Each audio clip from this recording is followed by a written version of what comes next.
Havia uma gigante brasileira que fabricava computadores há mais de 30 anos.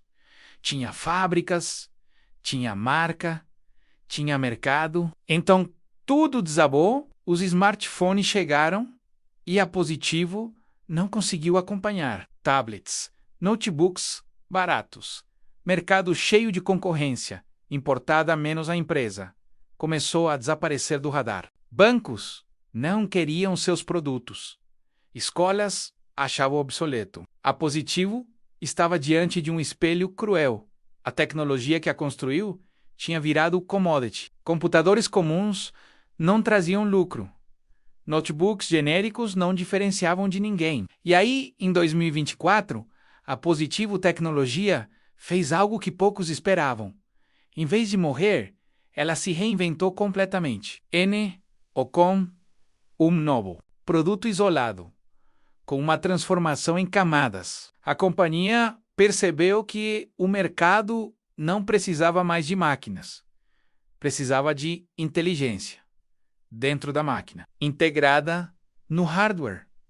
Não como software bolado depois, como circuito, como processamento, como decisão. A Positivo pegou o dinheiro menos 300 milhões de reais financiados pelo Banco Nacional de Desenvolvimento Econômico e Social e não gastou em marketing. Gastou em engenharia, construiu notebooks que rodam inteligência artificial nativa, construiu servidores que processam modelos em data centers, construiu câmeras de segurança que reconhecem faces em tempo real com o imposto automóvel no chip, não na nuvem. Construiu plataformas de automação. O resultado disso é que a Positivo agora não compete no mercado de notebooks genéricos. Ela compete no mercado de iPixie, no mercado de soluções empresariais, no mercado onde cada máquina é um computador inteligente pensante. E ninguém estava esperando que uma empresa brasileira conseguisse fazer isso enquanto o resto do mundo ainda estava tentando entender o que era IPC. Essa é a história de uma máquina que nasceu de novo. A Positivo nasceu em 1989 em Curitiba, Paraná, com uma máquina simples. Montar computadores com componentes importados e vendê-los no mercado brasileiro era commodity pura. Processador, placa-mãe, memória, HD. A máquina era eficiente porque era barata.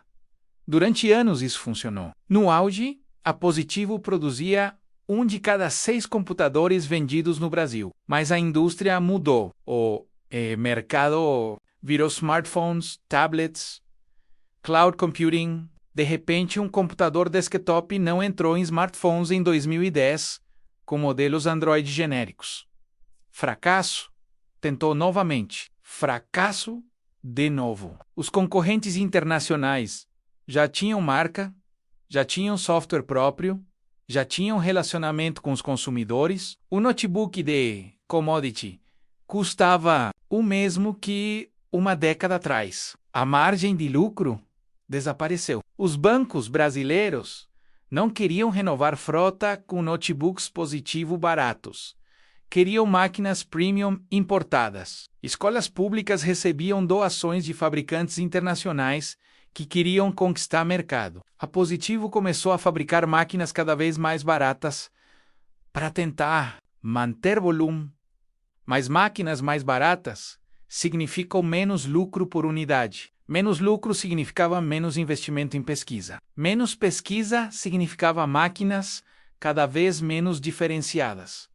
Era um espiral de morte, lento, mas previsível. Por volta de 2020, estava claro, a Positivo não conseguiria competir no mercado de máquinas genéricas.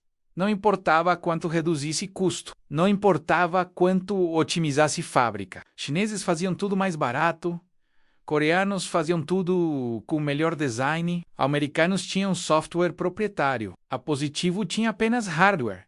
E hardware de commodity é fungível. Ninguém se importa qual marca tem.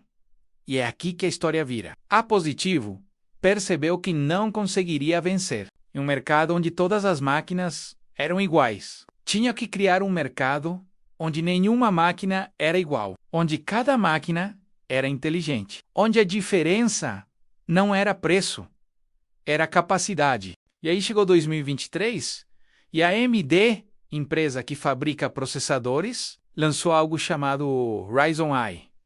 Não era um processador normal, era um processador com uma unidade de processamento neural integrada no die do chip, uma NPU.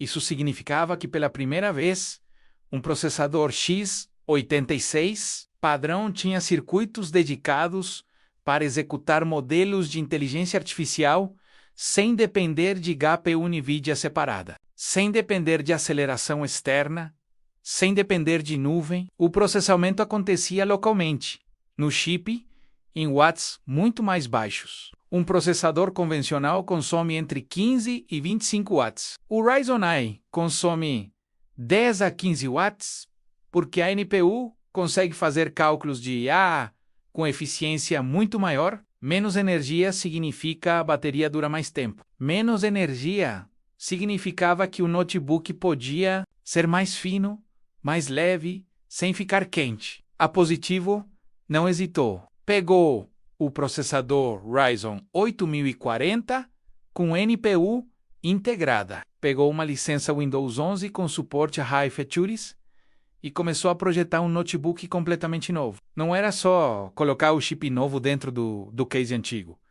Era reprojeto completo. O processador antigo gerava 40 watts de calor sob carga. O Ryzen Power gerava 12 watts. Isso significava que o sistema de resfriamento podia ser completamente diferente. Menos ventilação, menos barulho, menos energia, wasted in cooling, mas a NPU não funcionava bem com software antigo. Software precisa ser escrito para aproveitar o circuito neural. A Positivo trabalhou com a Microsoft, que estava lançando Copilot, sua imposto automóvel integrada no Windows, para garantir que o notebook tivesse suporte completo a ATI features nativas. Copilot roda na NPU do Ryzen AI.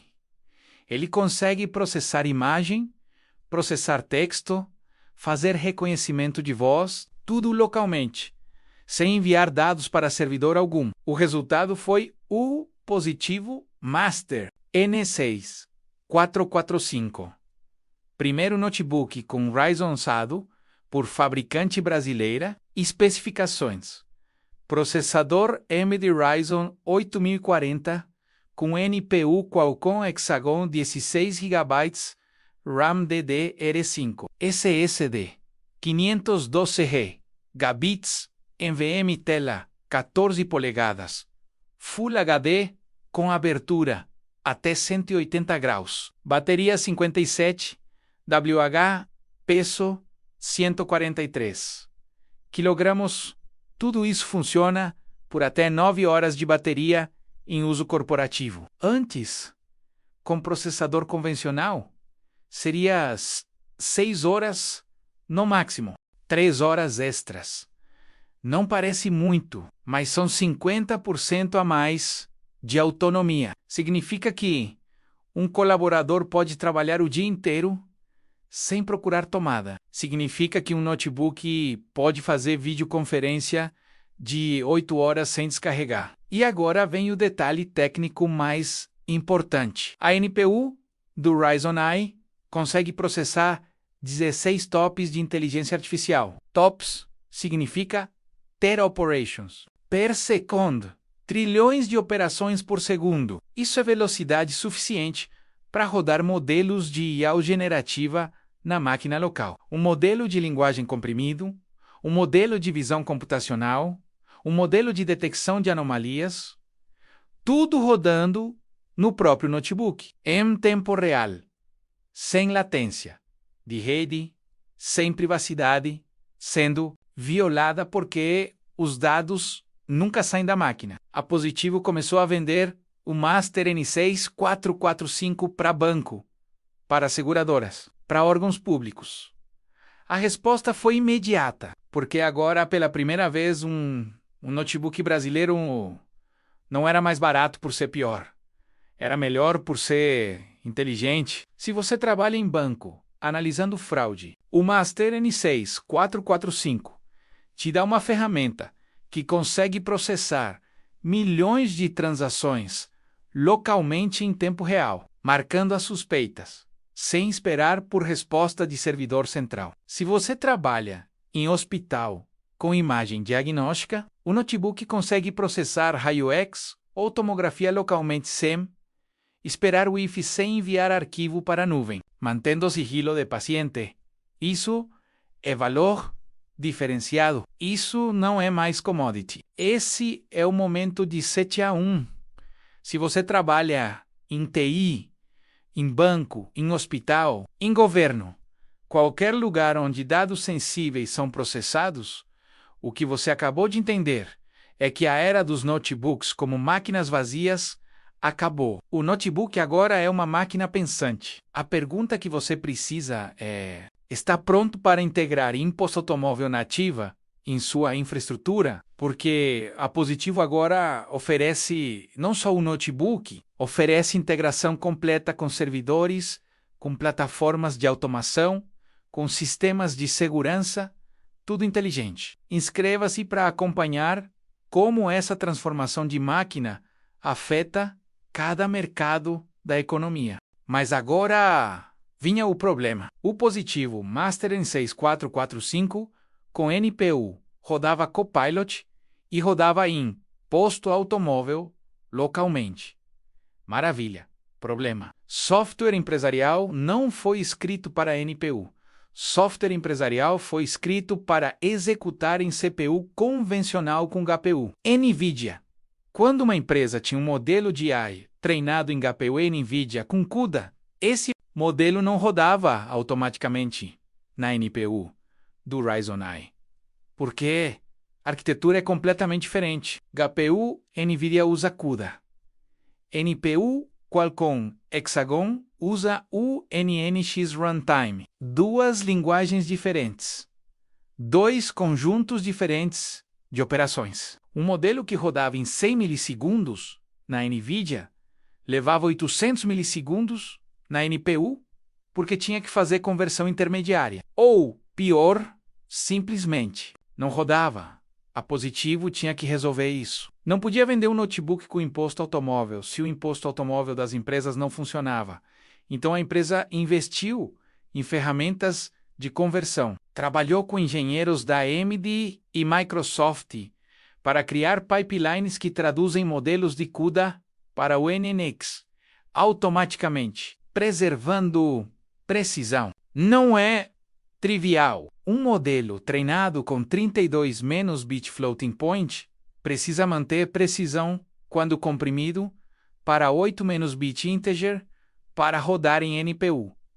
Cada bit que você reduz perde um pouco de precisão. A Positivo descobriu uma técnica Quantization Aware Training. Você retreina o modelo já pensando que vai rodar em 8 menos bit. O resultado é que mantém 97% da precisão original. Os últimos 3% de erro são aceitáveis em maioria dos casos de uso empresarial. Com isso resolvido, veio o segundo problema: bateria. O Ryzen AI usa 12 watts. Maravilha. Mas o Wi-Fi usa 2 watts contínuos. Bluetooth usa 1 watt. Tela de 14 polegadas. Full HD a 100% de brilho. Usa 8 watts. Quando você soma tudo, são 23 watts em uso. A bateria de 57 Wh significa que consegue fornecer 57 Wh de energia. 57 Wh dividido por 23 Wh igual a 25 horas. 2,5 horas apenas. Mas a Positivo tinha prometido 9 horas. Como? Aqui vem a engenharia. A empresa reduziu o brilho da tela para 60% por padrão. Isso reduz consumo de tela de 8 watts para 32 watts. Desativou o Wi-Fi 6 e antigo e trocou por Wi-Fi 6 e mais eficiente que consome só 1,2 watts. Desabilitou Bluetooth por padrão. Usuário ativa só quando precisa. Desativou o ventilador completamente, porque o processador não esquenta o suficiente para precisar. Com isso, o consumo total caiu para 12 watts. 57 Wh dividido por 12 watts. É igual a 475 horas. Ainda não são 9 horas. Faltam 4,25 horas. Aí, a Positivo fez algo criativo. Integrou segundo chip, um microcontrolador AM de baixíssimo consumo que fica acordado fazendo tarefas background quando o processador principal está dormindo. Esse microcontrolador monitora sensores, responde a alertas, sincroniza e-mails, tudo com consumo de apenas 0,8 watts. Quando o notebook está em sleep, só esse chip consome a bateria dura mais tempo, esperando algo acontecer. Com o processador dormindo no máximo tempo possível e só acordando quando precisa. Conseguiam chegar a 8,5 horas reais em uso corporativo misto.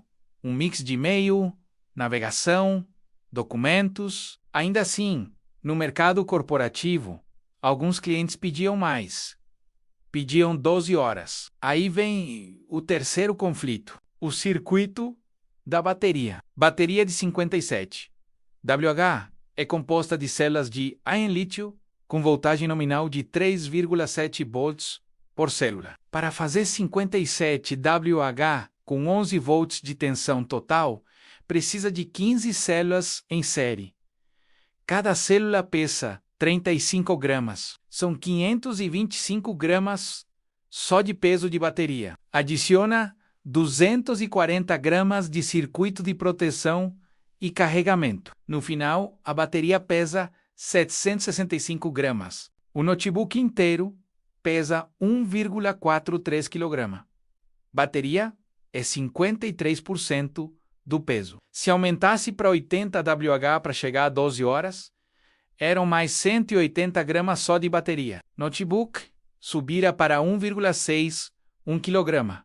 A Positivo fizera testes com clientes corporativos e descobriu acima de 1,5 kg. Os colaboradores reclamavam que notebook era pesado. Abaixo de 1,5 kg, ninguém se queixava. Então tinha que aceitar o limite.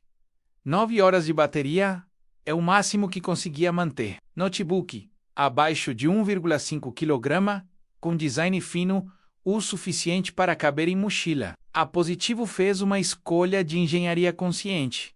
Aceitou a limitação real do sistema. Publicou especificações honestas. Ofereceu aos clientes a capacidade de bateria estendida opcional. Um carregador portátil de 30 WH que duplava o tempo de uso. Mas o produto core permanecia em 9 horas. Isso é valor real. A limitação é honesta. Ninguém é enganado.